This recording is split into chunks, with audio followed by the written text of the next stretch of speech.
Okay, that's, with my grad students, there are very few things that are more difficult to get across than this difference. They think non-Christians think the Bible's a prejudiced book, don't use it, period. And that's not what skeptics think. If you don't use the text, they will use the text. Why? They have different presuppositions, but they will only use passages that are well received on critical grounds for critical reasons. They're historical, the same way we do history. New Testament scholars will employ those reasons and apply them to the text, and they'll say, the book as a whole is this or that, but these passages are reliable. Why? Well, one reason is, in this book right here, New Testament, in this book, there are 13 books that bear Paul's name. No matter how far you are to the left, skeptics will allow 6 to 7 of those books as authentic writings. What's an authentic writing mean? Well, it doesn't mean it's inspired. But what it does mean is we really think Paul wrote those 6 or 7, not the other 6 or 7. Paul really wrote those. And who was Paul? The skeptics, today Paul is the skeptic's darling. And they think, here's what Paul's got going for him. He's one of the only authors in the New Testament who we know who he is. He's a convert. Something had to go on in his life to change him because he wasn't always like this. He's a scholar. How do you know he's a scholar? You know, there's different ways to know he's a scholar.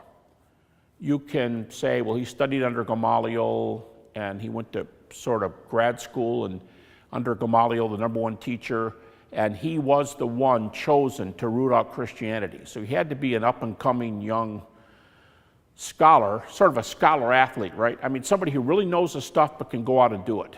So go round up all these Christians. But they also know that simply from reading his works. Anthony Flew, when he was an atheist, used to say, read Romans, and you'll know that Paul is a first-rate philosophical mind. And then he'd say, read the Sermon on the Mount, and you'd know that Jesus is a first-rate ethicist. So just read their writings and you know he's a scholar. Just read how he puts arguments together. So, which of these books do they accept by Paul? Well, almost unanimously. They will always accept the same books. It's not like some accept one half and somebody else accept the other half.